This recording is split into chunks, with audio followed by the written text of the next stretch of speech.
আমি আপনাদের এখন যে বার্তা দেব, এই বার্তা শুধু আপনাদের জন্য নয়, সারা দেশের মানুষের জন্যেই একটা স্বস্তির বার্তা নিয়ে আসবে। আমি আপনাদের অত্যন্ত আনন্দের সঙ্গে জানাচ্ছি যে আমাদের দলের ভারপ্রাপ্ত চেয়ারম্যান, আমাদের কোটি কোটি মানুষের সবচেয়ে প্রিয় মানুষ, যিনি দীর্ঘ প্রায় 18 বছর ধরে নির্বাসিত অবস্থায় রয়েছেন বিদেশে, এবং বিগত প্রায় 1 যুগ ধরে তিনি গণতান্ত্রিক আন্দোলনকে নেতৃত্ব দিয়েছেন এবং আমাদের দলকে নেতৃত্ব দিয়েছেন, এবং আমাদের যে গণতন্ত্রের উত্তরণের যে ছাত্র গণ অভ্যুত্থানের নেতৃত্ব দিয়ে আমাদেরকে সাফল্যের দ্বার প্রান্তে পৌঁছে দিয়েছেন। আমাদের সেই সংগ্রামী নেতা, এই দেশের গণমানুষের অত্যন্ত প্রিয় মানুষ জনাব তারেক রহমান, আমাদের দলের ভারপ্রাপ্ত চেয়ারম্যান, তিনি আগামী 25শে ডিসেম্বর, আমি আবার রিপিট করছি যে আগামী 25শে ডিসেম্বর তিনি ঢাকার মাটিতে আমাদের মাঝে এসে পৌঁছবেন। আমরা আমাদের দলের পক্ষ থেকে, সকলের পক্ষ থেকে আমরা তার এই আগমনকে শুধু স্বাগত নয়, আমরা আনন্দের সঙ্গে আমরা সমগ্র জাতিকে জানাতে চাইছি। এবং আজকে গণতন্ত্র উত্তরণের পথে যে সমস্ত বাধাগুলো সৃষ্টি হয়েছিল, আমরা মনে করি যে আমাদের ভারপ্রাপ্ত চেয়ারম্যান তারেক রহমান সাহেব দেশে এসে পৌঁছলে সেই সমস্ত বাধা দূর হয়ে যাবে। কারণ আপনারা জানেন যে একটা বৈঠক লন্ডনে যেটা আপনার সংগঠিত হয়েছিল, আমাদের ভারপ্রাপ্ত চেয়ারম্যান এবং বর্তমান যে প্রধান উপদেষ্টা, লন্ডনে যে সভাটি হয়েছিল, সেই সভায় সিদ্ধান্ত হয়েছিল যে ফেব্রুয়ারির মাসের মধ্যবর্তী সময় নির্বাচন অনুষ্ঠিত হবে। ফলে আমাদের নির্বাচন সম্পর্কে যতটুকু আপনার একটা শঙ্কা ছিল সেটা চলে গিয়েছিল। এবং গতকাল নির্বাচনের তফসিল ঘোষণার মধ্য দিয়ে নির্বাচনের যে রেল চলতে শুরু করেছে, যে সারা দেশের মানুষের মধ্যে যে একটা আশা প্রত্যাশা সৃষ্টি হয়েছে, সেটা বাস্তবায়িত হতে চলেছে। আমরা আবারও আপনাদের জানাতে চাই যে এই বিষয়টা আপনারা যথাযথ আপনার মূল্য দিয়ে আপনারা জাতির সামনে তুলে ধরবেন, এবং একই সঙ্গে আমাদের ভারপ্রাপ্ত চেয়ারম্যানের আগমন যেন অত্যন্ত সুন্দর সুষ্ঠুভাবে হতে পারে সেই বিষয়ে আপনারা আমাদেরকে সহযোগিতা করবেন। আপনাদের সকলকে ধন্যবাদ। দেশ যখন পরিচালনা করতে হবে, অবশ্যই বিএনপির মতন একটি দল যখন দেশ পরিচালনা করবে, অবশ্যই সেই দেশ পরিচালনা করতে হলে তাদের কাছে প্ল্যানিং থাকতে হবে, প্রোগ্রাম থাকতে হবে, এবং সেই প্ল্যানিং প্রোগ্রামের কিছু অংশ, গুরুত্বপূর্ণ কিছু অংশ আমরা আজকে তোমাদের সামনে উপস্থাপন করেছি। জাতীয়তাবাদী শক্তির একজন কর্মী হিসাবে, বাংলাদেশি জাতীয়তাবাদী শক্তির একজন কর্মী হিসাবে আজকে এখানে উপস্থিত তোমরা যারা আছো, তোমাদের আরও অনেক সহকর্মী আছে তোমাদের প্রত্যেকটি সংগঠনে, সকলকে আমরা এখানে আনতে পারিনি। তোমরা যারা নেতৃত্বের মধ্যে আছো, নেতৃত্বের দায়িত্বে আছো, তাদেরকে আজকে আমরা এখানে নিয়ে এসেছি। আমরা আজকে এখানে আলোচনা করেছি কিভাবে আমরা চাই আগামী দিনের বাংলাদেশের যে নারী সমাজ আছে, যা টোটাল পপুলেশনের অর্ধেক যে নারী সমাজ আছে, সেই নারী সমাজকে কিভাবে এম্পাওয়ার্ড করার জন্য। এখানে একটি কথা আমি বলি, তোমরা কম বেশি সবাই জানো, সবাই নিজেরা হয়তো বিভিন্ন ক্ষেত্রে তোমরা অনেক সময় এই কথাটি বলেছ। কি সেটি? নেপোলিয়ন ছিল, নেপোলিয়ন একটি কথা বলেছিল যে আমাকে একটি শিক্ষিত মা দাও, আমি একটি শিক্ষিত জাতি উপহার দিব। প্রিয় ভাই বোনেরা, নেপোলিয়নের যেটি চেয়েছিল আমাদের নেত্রী দেশনেত্রী খালেদা জিয়া, উনি যে সময় দেশ পরিচালনা করেছেন, সে সময় তার গৃহীত একটি পদক্ষেপের কারণে এদেশের নারী সমাজের বহু সদস্য, লক্ষ কোটি নারী সমাজের সদস্য ক্লাস 12 পর্যন্ত বিনামূল্যে শিক্ষার সুযোগ পেয়েছে। আমরা যে কোনো শিক্ষা প্রতিষ্ঠানের দিকে যদি আজকে তাকাই, গত 15 থেকে 20 বছরের মধ্যে আমরা দেখেছি যে কিভাবে নারীদের অংশগ্রহণ বেড়েছে শিক্ষাক্ষেত্রের প্রত্যেকটি জায়গায়। এখন আসো, আমরা ভবিষ্যৎ পরিকল্পনা নিতে চাই যে একজন একজন শিক্ষিত মা বেকার থাকবে না, তাকে আমরা অর্থনৈতিকভাবে স্বাবলম্বী করে গড়ে তুলতে চাই। কারণ একজন মা যখন শিক্ষিত হবে এবং একই সাথে যখন তার অর্থনৈতিক স্বাবলম্বিতা থাকবে, ইন্ডিপেন্ডেন্স থাকবে, এম্পাওয়ার্ড হবে, স্বাভাবিকভাবেই সেই মা ধীরে ধীরে একটি সুস্থ পরিবার গড়ে তুলতে সক্ষম হবে, একটি শিক্ষিত পরিবার করে তুলতে সক্ষম হবে। এই মুহূর্তে যে অ্যাভেলেবল ডাটা আছে আমাদের কাছে, সেই ডাটার ভিত্তিতে আমরা দেখেছি বাংলাদেশে এভারেজে যদি 5 জন করে আমরা একটি পরিবারের সদস্য সংখ্যা ধরি, তাহলে বাংলাদেশে 4 কোটি পরিবার আছে। আমরা ধীরে ধীরে পর্যায়ক্রমিকভাবে এই 4 কোটি পরিবারের নারী সদস্য, নারী সদস্য বলতে এখানে মূল যে সদস্য অর্থাৎ যে গৃহিণী, যে মূল যে হাউসওয়াইফ, যে তার কাছে আমরা এই ফ্যামিলি কার্ডটি পৌঁছে দিব।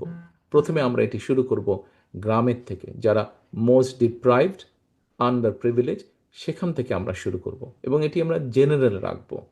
এই জন্য জেনারেল রাখবো, আমাদের রিসার্চ বলে যে কোনো একটি বিষয় যদি জেনারেল রাখা যায়, সেখানে দুর্নীতির হবার স্কোপটা অনেক কমে যায়।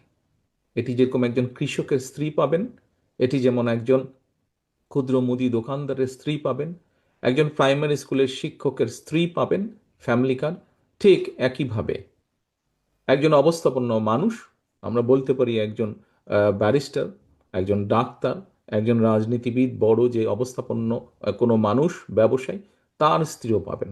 তবে আমরা এটি বিশ্বাস করি, যাদের প্রয়োজন নেই অবশ্যই তারা এই সুবিধাটি সেখান থেকে ড্র করবেন না। এটি একটি নৈতিকতার ব্যাপার। তারা যদি ড্র না করেন, তাহলে যারা আন্ডার প্রিভিলেজ বা প্রিভিলেজ, এরকম পরিবারগুলোকে অল্প অল্প করে আমরা একটু একটু করে বেশি দিতে পারবো। প্রিয় ভাই বোনেরা, তোমরা যদি নিজেরা শুধু এই ফ্যামিলি কার্ডটির বিষয়ে চোখ বন্ধ করে কয়েক মিনিট চিন্তা করো যে একটি পরিবারকে, সেই পরিবারের গৃহিণীকে তুমি 5 থেকে 7 বছর পর্যন্ত একটা সাপোর্ট দিতে পারছো। হতে পারে ইনিশিয়ালি সাপোর্টটা খুব ছোট, কিন্তু তার হাতে যখন এই ছোট সাপোর্টটি আসবে, তখন আস্তে আস্তে তার ভাগ্যের পরিবর্তন ঘটবে। এটা হয়তো আমরা 6 মাস, 1 বছর, 2 বছর, 3 বছরে পাবো না। আমরা, আমাদের রিসার্চ বলে 5 থেকে 7 বছরের মধ্যে আমরা একটা বিরাট পরিবর্তন দেখতে পারবো। এটি একটি বিরাট সামাজিক এবং সামাজিকভাবে বিশাল একটি পরিবর্তন ঘটবে। মন মানসিকতার সাথে একইভাবে অর্থনৈতিকভাবে এই পরিবারগুলো অর্থনৈতিক বুনিয়াদ অনেক শক্ত হবে 5 থেকে 7 বছরের মধ্যে, যা সামগ্রিকভাবে দেশকে অর্থনৈতিকভাবে সমৃদ্ধ করে তুলবে। এখন আসো আরেকটি গুরুত্বপূর্ণ প্রত্যেকটি বিষয়, যে 8টি তোমাদেরকে বলা হয়েছে, প্রত্যেকটি বিষয় গুরুত্বপূর্ণ। তোমাদের এখানে অনেকেই হয়তো শহরে বড় হয়েছ, আবার অনেকেই এখানে কিন্তু গ্রামে বড় হয়েছ। শহরেই বড় হয়ে থাকো না তুমি, আর গ্রামেই বড় হও না কেন, যে কয়টি বিষয় তোমাদের সামনে আজকে আলোচনা করা হয়েছে, তোমরা প্রত্যেকে শিক্ষা অঙ্গন থেকে এখানে উপস্থিত হয়েছ। বিভিন্ন শ্রেণী পেশার মানুষের সাথে উঠতে বসতে, বিভিন্ন জায়গায় যেতে যাতায়াত করতে তোমাদের সাথে কথা হয়, মানুষের কথা শোনো, তোমরা আলোচনা করো। মুকুল, আমাকে ফ্রন্ট ভিউটা দাও, ড্রোনটা বাদ দিয়ে ফ্রন্ট ভিউটা দাও। হ্যাঁ, রাইট। বিভিন্ন মানুষের সাথে তোমাদেরকে আলাপ করতে হয় বা আলাপ করো, কথা বলো। তোমরা নিজেরাই যে এই যে 8 ঘন্টা ধরে তোমরা যে আলোচনা করেছো, শুনেছো, প্রশ্ন করেছো, চিন্তা করেছো, আমি 100% শিওর যখন যে বিষয়টি আলোচনা হচ্ছিল, তোমাদের মনের মধ্যেও মাথার মধ্যেও কিন্তু এই বিষয়গুলো ঝড়ের গতিতে বয়ে যাচ্ছিল। তোমরা তোমাদের মতন চিন্তা করছিলে। আমি মনে করি, আমার অভিজ্ঞতা বলে, একজন রাজনীতিবিদ হিসাবে বা একজন রাজনৈতিক কর্মী হিসাবে, আমরা যদি এই 8টা বিষয়, জনগণের জন্য যদি এই 8টা বিষয়ে কাজ শুরু করতে পারি, একটু একটু করে কাজগুলা শুরু করে দিতে পারি, তাহলে তোমরা কি মনে করো, আমি তো মনে করি, তোমরা কি মনে করো দেশের অবস্থা এবং মানুষের ভাগ্যের পরিবর্তন ঘটবে? তোমরা কি মনে করো এটা? আর তোমরা কি আত্মবিশ্বাসী? কি আত্মবিশ্বাসী নাকি? ইয়েস, ইনশাল্লাহ, ইয়েস, আমরা আত্মবিশ্বাসী। কারণ প্রথম যেটি বলেছি, ফ্যামিলি কারের কথা, খুব সংক্ষেপে যদি বলতে হয় কিভাবে পরিবর্তন হবে, তোমরা সামনে আমি বলেছি যারা উপস্থাপন করেছে আলোচকবৃন্দ তারাও তোমাদের সামনে বলেছে। একইভাবে তোমরা শিক্ষার্থী, শিক্ষার বিষয় এখানে উপস্থাপন করা হয়েছে। কিভাবে আমরা প্রাইমারি এডুকেশনকে ঢেলে সাজাতে চাই, কিভাবে আমরা প্রাইমারি এডুকেশনে যে শিক্ষার্থী যারা যারা আগামী দিনের ভবিষ্যৎ তাদেরকে গড়ে তুলতে চাই, এবং তাদেরকে গড়ে তোলার যে কারিগর প্রাইমারি স্কুলের শিক্ষক যারা, তাদেরকেও ট্রেনিংটা কিভাবে ডিজিটালাইজ করতে চাই আমরা, কিভাবে তাদের কাছে বেটার ট্রেনিংয়ের কৌশলগুলো, সব কিছু বেটার জিনিসগুলো পৌঁছে দিতে চাই। নিশ্চয়ই তোমরা by now one tab one teacher এই কথাটির সাথে তোমরা পরিচিত হয়েছো, নিশ্চয়ই পরিচিত হয়েছো না? পরিচিত হয়েছো এই শব্দটার সাথে। হ্যাঁ, আমরা একবারে পারবো না, একবারে কোনো কিছুই পারা যায় না। যেই ঘরটিতে তোমরা বসে আছো, যেই অডিটোরিয়ামে বসে আছো, এই অডিটোরিয়ামটা ধ্বংস করে দিতে 5 মিনিট সময় লাগবে, হয়তো ম্যাক্সিমাম 15 মিনিট সময় লাগবে, কিন্তু এটাকে গড়ে তুলতে কিন্তু অনেক সময় লাগবে। এই মুহূর্তে বাংলাদেশে প্রাইমারি শিক্ষকের সংখ্যা 3.5 লক্ষেরও বেশি। এই 3.5 লক্ষ মানুষের কাছে আমরা পৌঁছে দিব, তাদেরকে ডিজিটালাইজ করব, আমরা তাদেরকে ট্যাবের ভিতরে, আমরা নেটওয়ার্কের ভিতরে নিয়ে আসব। সময় লাগবে, কিন্তু ইনশাল্লাহ সুযোগ পেলে আমরা এই কাজটি করব। কিভাবে করব, কেন করব, এই ডিটেল আলোচনাগুলো এর ভিতরে হয়ে গেছে, আমি তার মধ্যে যাব না। তাতে উপকার কি হবে, কিভাবে শিক্ষার্থীরা উপকার পাবে, লক্ষ্য এবং উদ্দেশ্যটা কি? লক্ষ্য এবং উদ্দেশ্যটা হচ্ছে, দেখো, আমাদের আগামী দিনের যারা ভবিষ্যৎ, তোমরা যেমন আগামী দিনের ভবিষ্যৎ, তোমাদের পরে আরও ভবিষ্যৎ রয়ে গেছে বাংলাদেশের। তোমরা হয়তো অনেকগুলো সুযোগ পাওনি, কিন্তু তোমাদের হাতে সুযোগ এসেছে। আগামী দিনে ইনশাল্লাহ সুযোগ আসবে, যে তোমাদের পরবর্তী যে বংশধর আছে, তোমরা যেই ভালো সুযোগটি পাওনি তাদেরকে সেই সুযোগটি করে দেবার, তাদের জন্য সেই সুযোগটি সৃষ্টি করা, এই সুযোগটি তোমাদের জন্য এসছে। তাদের জন্য করা মানে তুমি এই দেশ, এই রাষ্ট্রের প্রতি তুমি অবদান রাখতে সক্ষম হচ্ছ। আমাদের সকলের ক্ষুদ্র ক্ষুদ্র প্রচেষ্টাই কিন্তু একটি বৃহৎ কিছু করতে পারবে, বৃহৎ ভালো কাজ গড়ে তুলতে পারবে। প্রিয় ভাই বোনেরা, শিক্ষার এই বিষয়ের পরে আমরা চিকিৎসার ক্ষেত্রে শিক্ষার আরেকটি বিষয় আছে। শিক্ষার বিষয়টি যেমন আছে, একই সাথে তোমরা এখানে আজকে যারা আছো, তোমরা জীবনের এমন একটা পর্যায়ে এসে দাঁড়িয়েছো যেখানে তোমরা তোমাদের শিক্ষা বৎসর বা শিক্ষা অঙ্গনের সব কিছু শেষ করে তোমরা এখন বাস্তব জীবনে পা দিবে, এবং বাস্তব জীবনে পা দিতে গেলে বাস্তবতা যখনই আসবে তখনই কর্মসংস্থানের ব্যবস্থা আসবে, তাই নয় কি? কর্মসংস্থানের চিন্তা আসবে যে কি করব আমি, আমার তো পরীক্ষা শেষ, 6 মাস 1 বছরের মধ্যে শেষ, অথবা শেষ হয়ে গেছে, আমি এখন কি করব? প্রিয় ভাই বোনেরা, তোমরা হয়তো তোমাদের একটু বড় যারা, এবং অবশ্যই তোমাদের থেকে 5 বছর ছোট, 10 বছর ছোট যারা, যাদের প্রত্যেকটা মানুষের ক্ষেত্রে কিন্তু প্রত্যেকটা মানুষের ভেতরে বিভিন্ন রকম কোয়ালিটি আছে। আইটির জগৎ এখন, আইটির ক্ষেত্রে কত রকম কি কি সুবিধা আমরা তৈরি করতে চাইছি, যার মাধ্যমে আমাদের আগামী প্রজন্ম, তোমরা, তোমাদের সহকর্মীরা, তোমাদের ছোট, প্রত্যেকে কিভাবে একটা কর্মসংস্থানের ব্যবস্থা করতে পারবে, আইটির ক্ষেত্রেই আমরা কয়েকটি তুলে ধরেছি তোমাদের সামনে। নিশ্চয়ই বাই নাও তোমরা জানো, শুনেছো না? শুনেছো তো নাকি?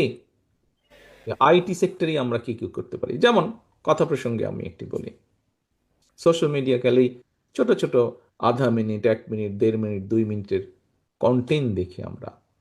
আমাদের তরুণ সমাজের বহু সদস্য সুন্দর সুন্দর কন্টেন্ট তৈরি করে। কেউ হিস্টোরিক্যাল বিষয় তৈরি করে, কেউ বিভিন্ন জিওগ্রাফিক্যাল বিষয় তৈরি করে, কেউ বিভিন্ন যোগ তৈরি করে, কেউ বিভিন্ন সিরিয়াস অন্য মেডিকেল বিষয় তৈরি করছে, ছোট ছোট, যা মানুষকে বিভিন্ন জিনিস, ভালো ভালো জিনিসও শেখাতে সক্ষম। এখন এই কিছুদিন আগে বাংলাদেশের একজন বিখ্যাত কন্টেন্ট মেকারের সাথে আমি কথা বলছিলাম, প্রায় 1.5 ঘন্টা 1.5 ঘন্টার মতন আলাপ হয়েছে। তার বক্তব্য হচ্ছে, আপনারা যদি সুযোগ পান, যারা কন্টেন্ট মেক করছে তাদের জন্য কতগুলো পলিসি নিতে হবে, রাষ্ট্র যদি সেই পলিসিগুলো নেয়, তাহলে তাহলে এই মুহূর্তে যারা কন্টেন্ট মেক করছে এবং কন্টেন্ট মেকের মাধ্যমে সে যদি মাসে 10 থেকে 15 বা 20 হাজার টাকা ইনকাম করে থাকে, এই পলিসিগুলো যদি আপনারা গ্রহণ করেন আপনারা দেশ পরিচালনার দায়িত্ব গেলে, তাহলে এদের ইনকামের পরিমাণটা সাথে সাথে অনেক বৃদ্ধি পাবে। আমরা তাদেরকে বলেছি যে ঠিক আছে, আপনারা আলোচনা করে আমাদেরকে সেই অ্যাডভাইস নোটটা তৈরি করে দেন, যে কন্টেন্ট মেকার যারা আছে, আমি একটি উদাহরণ বলছি, উদাহরণ দেওয়ার জন্য, বোঝানোর জন্য বলছি, যে কি কি পলিসি গ্রহণ করলে এই ইয়াং জেনারেশনের এই যারা এটার সাথে ইনভলভ আছে তাদেরকে আমরা সহযোগিতা করতে পারি। কাজে সেটার উপরে কাজ হচ্ছে। আসে এবার আরেকটি কথা বলি, আমাদের বহু ছাত্রছাত্রী আছে, ইভেন আমি এখানকার ইউকের একটা ঘটনা বলি। কয়েক বছর আগে বিবিসিতে আমি নিউজ দেখছিলাম, তখন বিবিসিতে এই নিউজটা হঠাৎ করে আসলো। ওরা একটা গ্রাম দেখাচ্ছে বিবিসি, এবং গ্রামে ছোট একটা ফ্যামিলিকে দেখাচ্ছে, ফ্যামিলিতে দুই ভাই বোন। ওরা হোমওয়ার্ক করার জন্য, এখানে তো যেহেতু অনলাইনেই ম্যাক্সিমাম কাজ হয়, বাচ্চাদের হোমওয়ার্ক টোমওয়ার্ক অনলাইনে তারা করতে পারে, তো তাদের হোমওয়ার্ক করার জন্য প্রতিদিন তারা 2 মাইল প্রায় হেঁটে যায় তার নানি বাড়িতে। কেন নানি বাড়িতে হেরে যায়? তার বাচ্চা দুটার যে বাবার বাড়ি বা যে তাদের যে বাড়ি, সেখানে ওয়াইফাই সাপোর্টটা নেই, ওই এরিয়াতে নেই, নানির বাড়িতে আছে, সেই জন্য তারা সেখানে হেঁটে যায়। ঠিক আছে, এটা হচ্ছে তাদের দেশের বিষয়। আমাদের দেশে এরকম অনেক বিষয় আছে, অনেক সমস্যা আছে, এবং আমাদের যে আরেকটি সমস্যা আছে সেটা হচ্ছে আমাদের বহু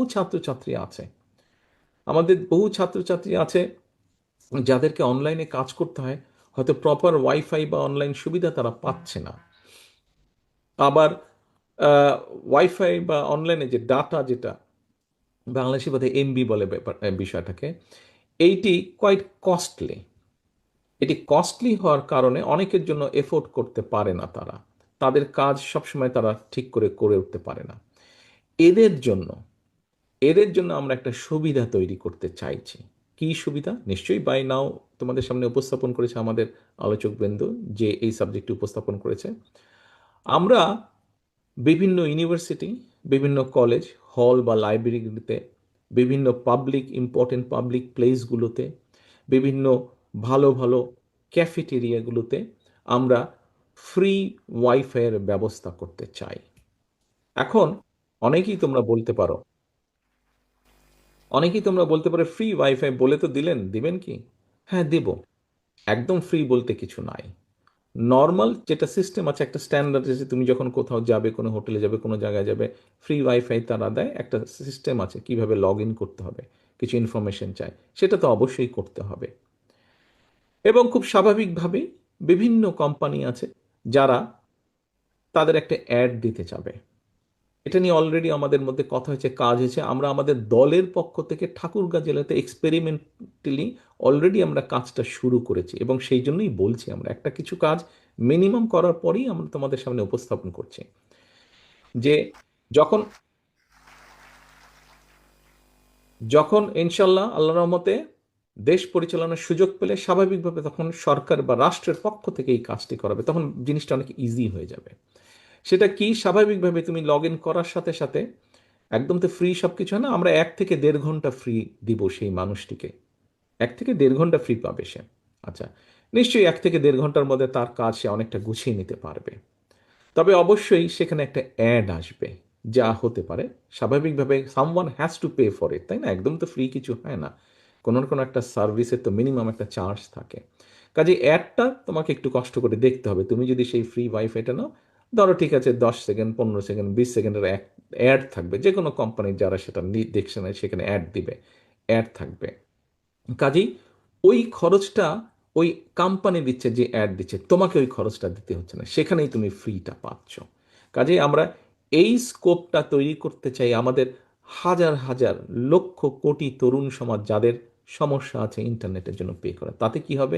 যেমন ওই কন্টেন্ট মেকারদের কথা বললাম, ওরা যেমন সুবিধা পাবে, আমাদের তরুণ সমাজের, যুব সমাজের অনেক ছেলেমেয়েরা আছে যারা বিভিন্ন অনলাইন শপিংয়ের কাজ করে, যে এইখানে একটা জিনিস পাওয়া যায়, কে কিনবে, এটা বিভিন্ন রকমের কম কাজ আছে, ডাটা প্রসেসিংয়ের কাজ করে, বিভিন্ন ডিজাইনিংয়ের কাজ করে, তাদেরকে এই সুযোগটা আমরা করে দিতে চাইছি যাতে তাদের জন্য সহজ হয়। আরেকটা জিনিস নিশ্চয়ই তোমাদের সামনে উপস্থাপন করেছে, এই জিনিসটা একটু এই জন্য আমি লম্বা করছি, তোমাদের সাথে আইটি ইন্টারনেটের সম্পর্কটা অনেক বেশি, তোমরা যে, এবং তোমাদের পরে যারা আছে 5-10 বছর আরও নিচে যারা আছে তাদের সাথে সম্পর্কিত, সেজন্য আমি একটু এক্সপ্লেন করছি। আরেকটি চিন্তা ভাবনা আমাদের আছে, বাংলাদেশের বিভিন্ন জায়গায় আমরা বিগত সরকারের সময় দেখেছি যে একটা অদ্ভুত একটা ট্রেন ছিল, মেগা প্রজেক্ট বা বড় বড় প্রজেক্ট করার। তো এটার উদ্দেশ্য কি, পিছনে কি, এটা তো আমরা জানি, বাই নাও বুঝে গিয়েছি আমরা। এখন এরকম সায়েন্স পার্ক নাকি পার্ক এরকম করার নামে অনেক বিল্ডিং টিল্ডিং করা হয়েছিল সে সময়, কিন্তু সেগুলো এখন ব্যান ভূমিতে পরিণত হয়েছে, ব্যারন ভূমিতে পরিণত হয়েছে। মানে সেখানে গরু ছাগল চড়ে বেড়ায়, আমি খোঁজ খবর নিলাম যেটা, অথবা কোনো কোনো জায়গায় কেউ কেউ ওই কমিউনিটি সেন্টারের মতন ভাড়া নিয়ে সেখানে তারা বিয়ে শাদীর অনুষ্ঠান এরকম হয়। আমরা চাচ্ছি এই জায়গাগুলোকে আমরা খালি করব, সুন্দর করে মিনিমাম মেনটেন করে একটা জায়গা তৈরি করব। এই জায়গাগুলো খুব সম্ভবত এখানেও হয়তো তোমাদের মধ্যে কেউ কেউ উপস্থিত আছে, হয়তো কেউ ইন্ডিভিজুয়ালি অথবা দুই তিনজন বন্ধু মিলে হয়তো ওই ছোট্ট ঘরের কোনায় বা খাটের উপরে বা একটা টেবিলে কোনো রকম কষ্ট করে বসে তোমরা হয়তো অনলাইনে কোনো কাজ করছো, সেটা ডাটা প্রসেসিং হোক, ডিজাইনিং হোক, বা কোনো না কোনো হয়তো কাজ করছো, সেখান থেকে তোমরা একটা তোমাদের একটা ইনকামের চেষ্টা তোমরা করছো। আমরা চাইছি আমাদের যেটা পরিকল্পনা বা চিন্তা ভাবনা, দেশের বিভিন্ন জায়গায় এরকম বোধহয় 34টার মতন সায়েন্স পার্ক তারা বানিয়েছিল, বিল্ডিং বানিয়েছিল, স্ট্রাকচার। এই জায়গাগুলোতে আমরা ছোট ছোট ছোট ছোট বক্সের মতন করে ছোট ছোট অফিস আমরা ক্রিয়েট করে দিতে চাই, স্পেস, ওয়ার্কিং স্পেস ক্রিয়েট করে দিতে চাই। এবং তোমরা যদি 3জন 2জন 4জন বন্ধু থাকো, ইভেন তুমি যদি একাও থাকে, তোমাকে আমরা চেষ্টা করব ওখানে একটা কোম্পানি করার স্কোপ করে দিব।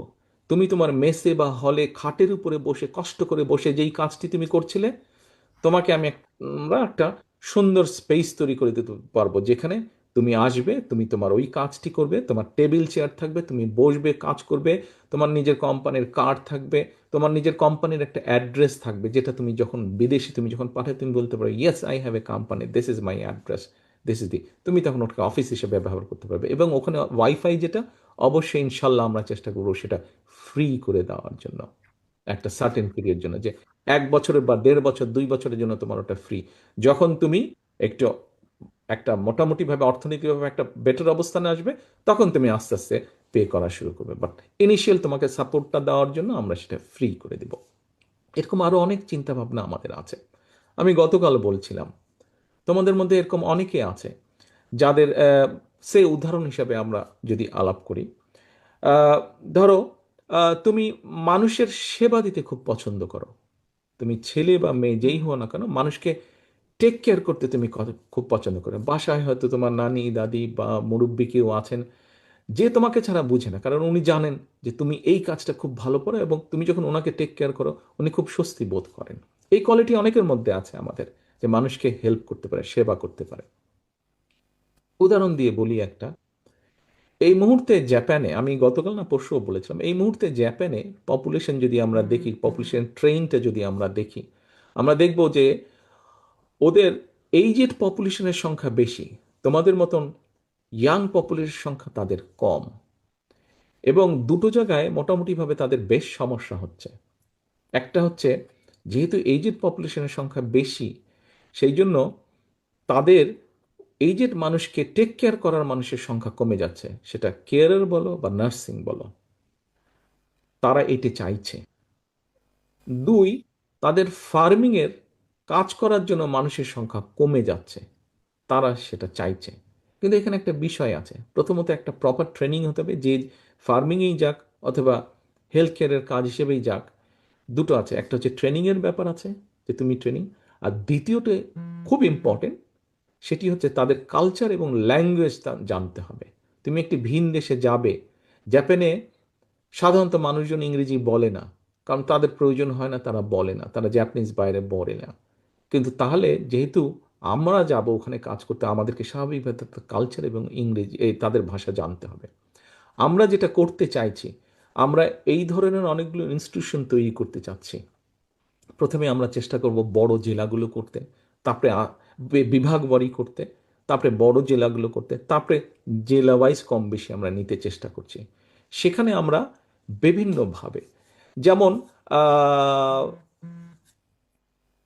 যেমন ধরো ব্যাপারটা যদি এরকমভাবে আমরা চিন্তা করি, আহ, ইটালিতে যেই সমস্যা জাপানের ক্ষেত্রে বললাম, ইটালিতেও কিন্তু এরকম সমস্যা আছে, সেম সিমিলার টাইপের সমস্যা, সেখানে গ্রামের গ্রাম পর গ্রাম খাতলি হয়ে যাচ্ছে। এখন ব্যাপারটা এরকম হতে পারে, নর্মালি আমরা দেখেছি যে আমাদের গ্রেটার ফরিদপুর বেল যেটা আছে বাংলাদেশে, এখানকার থেকে বহু মানুষ ইটালিতে আছে। কাজে আমাদের এখন খুঁজে বের করার চেষ্টা করছি যে ইটালিতে কি কি জবের স্কোপ আছে, কি ধরনের জবের স্কোপ আছে। আমরা তখন গ্রেটার ফরিদপুরে যে ইনস্টিটিউশনগুলো করব, সেখানে আমরা ইটালিয়ান ল্যাঙ্গুয়েজের উপরে জোর দেব বেশি, এবং সেখানে আমরা ইটালিতে গেলে যেই যেই জব তুমি ইজিলি অ্যাভেল করতে পারবা, সেই সেই জবগুলোর ট্রেনিংয়ের ব্যবস্থা আমরা করব। ঠিক একইভাবে আমাদের বিভিন্ন রিজন আছে, যেই রিজনে মানুষ ওই দেশগুলোতে বেশি, এভারেজ তো কিছু থাকবে ওই দেশগুলোতে বেশি, এটা আছে একটা। তারপরে আমরা একটা পরিকল্পনার কথা চিন্তা করছি, আই এম শিওর এর মধ্যে ডিসকাস হয়ে গেছে। তারপরে আমি বলছি কেন বলছি, এই জন্য বলছি যাতে তোমাদের আত্মবিশ্বাস বাড়ে, যাতে তোমরা মানুষকে বলতে পারো যে ইয়েস, আমার দল এই চিন্তা করছে দেশের মানুষের জন্য, দেশের জন্য এইভাবে পরিবর্তনের চিন্তা করছে। সেই জন্যই আমরা আলোচনাগুলো করছি, কারণ তোমরাই হচ্ছে দলের মুখপাত্র, তোমরাই হচ্ছে দলের অ্যাম্বাসাডর, তোমরাই মানুষের কাছে দলের পরিকল্পনার কথা, দলের চিন্তা ভাবনার কথা নিয়ে যাবে। হাজারো শত সাধারণ মানুষ বলতে যাদেরকে বুঝি আমরা, তাদের কাছে তোমরা নিয়ে যাবে এবং দলের পক্ষে তোমরা সমর্থন অর্জন করবে। এখন প্রিয় ভাই বোনেরা, আমাদের অনেকগুলো এরকম চিন্তা ভাবনা আছে। আমরা আরো বিভিন্ন ক্ষেত্রে জবের অপরচুনিটি তৈরি করতে চাই। নিশ্চয়ই তোমাদেরকে এখানে যে উপস্থাপক সময় মাহাদি বোধহয় বলেছে, এই মুহূর্তে 8 থেকে 10 লক্ষ লোক মোস্টলি মিডল ইস্টে যায় বছরে, এবং আনস্কিল হিসেবে যায় তারা। আমরা এইটি সংখ্যাটাকে ডবল করার চেষ্টা করছি 1 থেকে 1.5 বছরের ভিতরে, এবং শুধু ডবলই করার চেষ্টা করছি না, আমরা আমরা শুধু ডবলই করার চেষ্টা করছি না, আমরা চেষ্টা করছি এই মানুষগুলো দুটো তাদেরকে বিষয় দিতে। এক, ল্যাঙ্গুয়েজ।